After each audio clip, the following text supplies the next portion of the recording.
So if I haven't said this to you yet, Happy New Year. Yes, it's the new year. We're well into it already. And just like every year, there are a host of slogans that come our way, purportedly to motivate us. So to motivate us to what? Well, just about anything. Anything new and exciting, preferably requiring you to purchase something or to really invest your time, your energy, or what have you, to change. You act out of hope or with the illusion that if you commit to something, for 365 days, your life will radically change. So, from an unscientific, very small sample size, I conclude we like new beginnings. Well, at least some new beginnings, because we think we could do better if we would start over. We know we could fail, but we think this time will be different, even if we change nothing about anything else we do. We believe our goal will materialize in direct proportion to the pain it inflicts or the money spent on it on achieving this goal. So if our goals have anything to do with health or wellness or fitness, well, we admire that. We almost worship fitness. But you know what? I've already seen social media posts that went something like this. So if you are having trouble reaching that goal or you've kind of missed the mark so far, don't give up, don't worry. And then, you guessed it, then come the suggestions of how we can still rescue ourselves even though we have fallen off the wagon. And you probably know this as well as I do. We tend to try something once or twice, and then after that, we start saying, well, I really don't want to go overboard. I don't want to become compulsive. And we justify our quitting until next year. And guess what? The merchants know that. But somewhere deep within ourselves, we know that some discipline and some practices, though tedious at times, are beneficial. Some are profoundly beneficial. How many of you play or have played a sport? Okay. How many of you run or walk regularly? Okay. Do yoga? Okay, so I also know that we've got musicians, we've got poets, we've got artists here, and somehow nothing comes from nothing. We have to do something to gain strength, and we have to figure out what is going to contribute to this particular skill set that we want to develop. I was fascinated a couple of weeks ago when Michael Bonner shared with us, and he said something that caught my attention, maybe yours too. He said, practice does not make perfect. You remember that? Practice makes permanent. Wow. As many of you know, Rod is a language specialist, and he teaches clients from all over the world. So he just got a new client who lives way east of the Ural Mountains in Russia. That's far away if you know your geography. So this client actually signs on at 11 p.m. his time because of a 12-hour time difference. And so Rod has found out that this young man is mid-30s. He has 2 young daughters. He's in IT. And do you know what he does in his spare time? He watches YouTube videos on math so that he can become more proficient. That's his spare time. Okay, that's commitment. And that kind of discipline will get him somewhere. The text that Joe read for us states, train yourself for a holy life. Going on to say that physical training has some value. Yeah, don't you know it? I don't think any one of us would argue that physical training has no value, but there really are only some of us that do something about it, that make it happen. Training, that is. Training is a word that has a ring to it. a ring of tenacity and fortitude and exertion. And if you're doing physical training, you see the result. We become stronger, our balance and stamina improve, and we tend to sleep better. And there are other benefits as well. But we may have more of a problem thinking about training ourselves to be holy. And that training and holy living is useful for everything.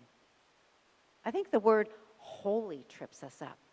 Our image of holy maybe is monasteries or temples, austere faces, rigid requirements, less than tasteful clothing, a lifestyle with absolutely no fun in it.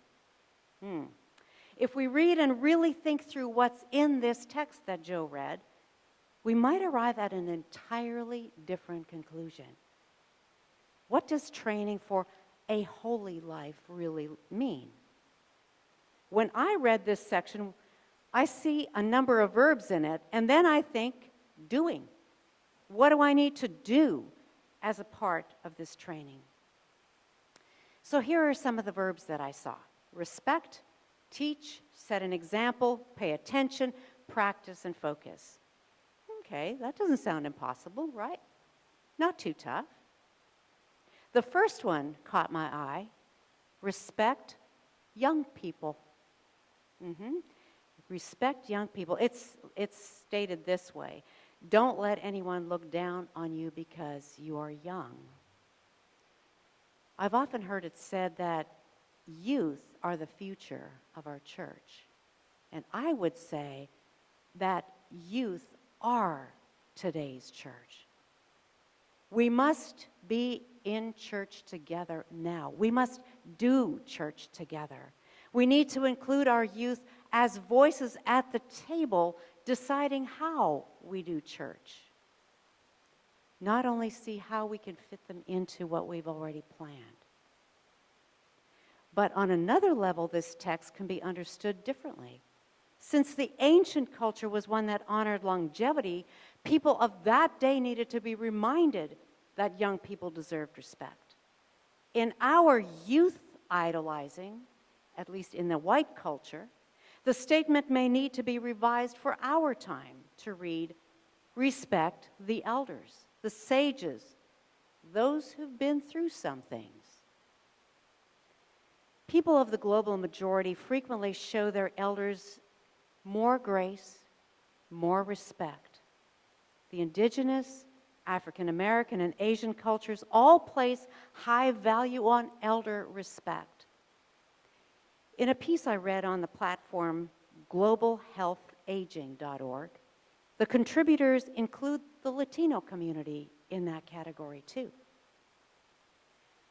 Respect is an actionable and accessible component of relational and community health and fitness. Without it, we can't achieve any meaningful goals. And that is something to do. Another verb, actually, it's a phrasal verb from this text, is set an example.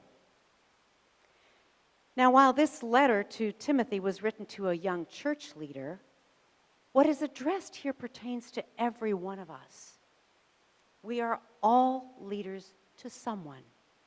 Young people, elders, and everyone in between. There are those who look to us, each of us, as a role model.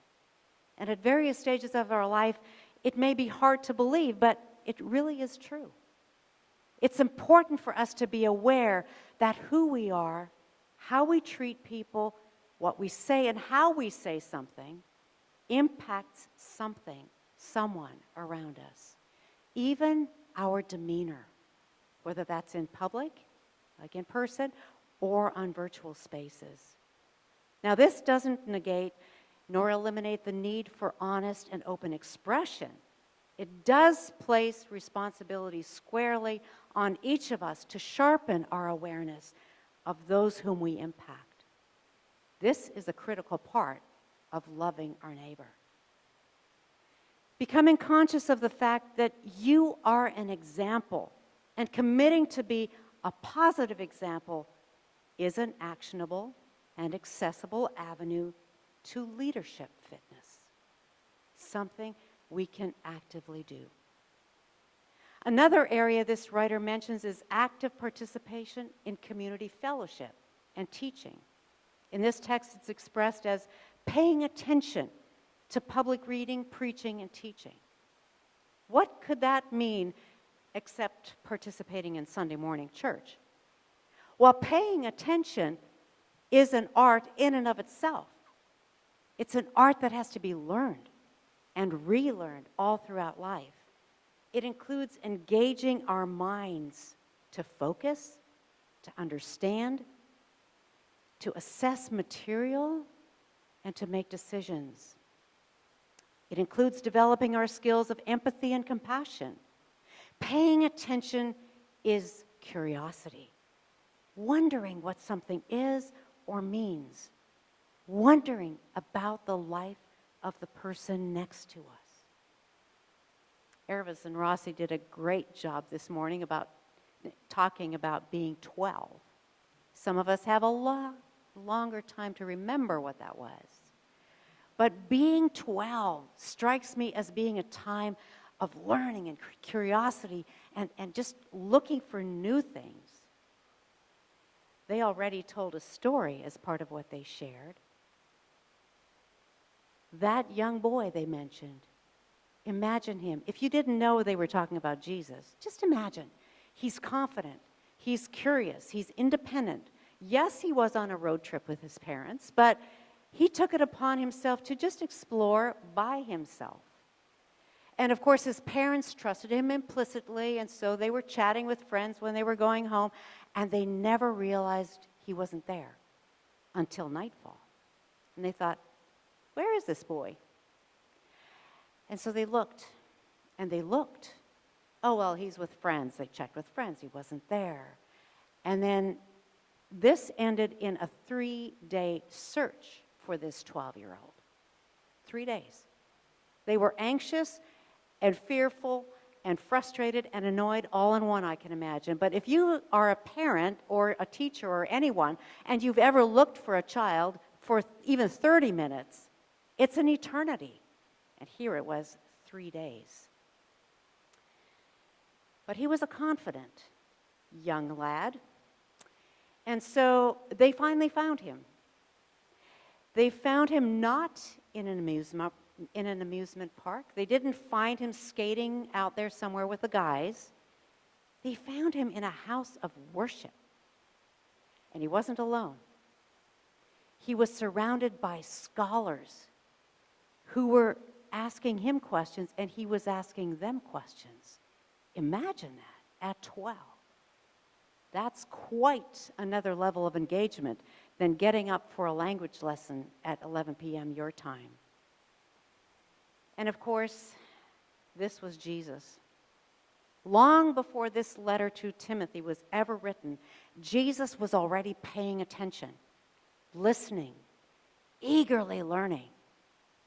Now, if that isn't a teacher's dream. So this scene in this house of worship, if you can imagine this 12-year-old boy surrounded by these sages, teachers, I would caption that photo, curiosity. Curiosity.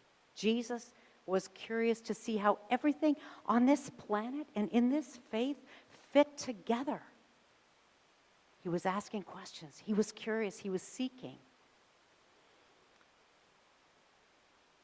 An accessible and actionable component of spiritual and mental fitness is paying attention, being curious, seeking. Developing that requires that we slow down. We look for details.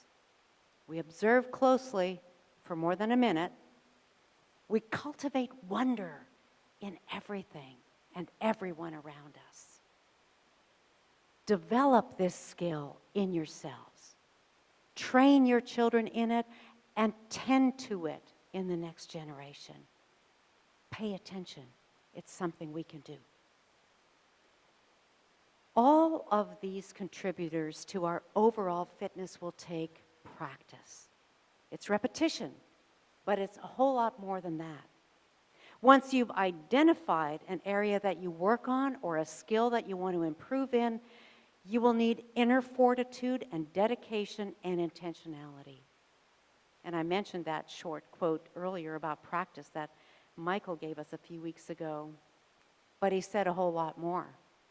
And with his permission, I share some of that here, and I quote, "One of the things I learned in undergrad was to be mindful when practicing."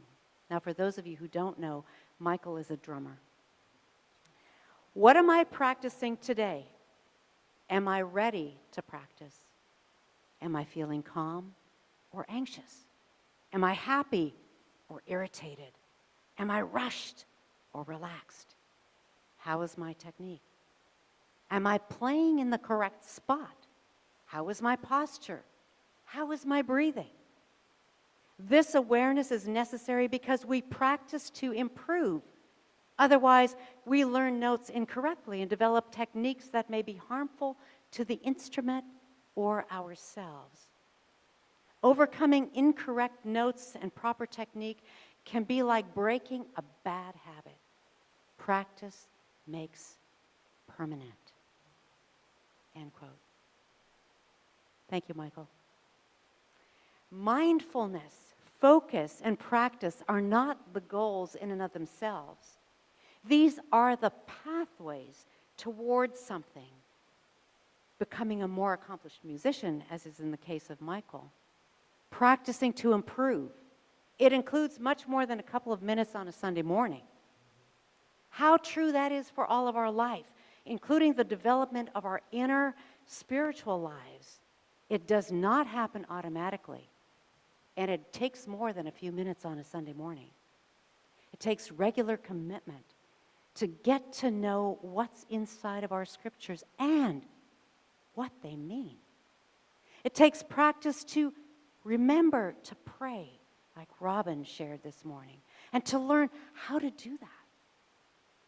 It takes practice to look at how we respond to others. Are we welcoming? Are we compassionate? Are we wise and discerning? It takes practice to listen without interruption or without planning the next statement you're going to make after the person finishes speaking.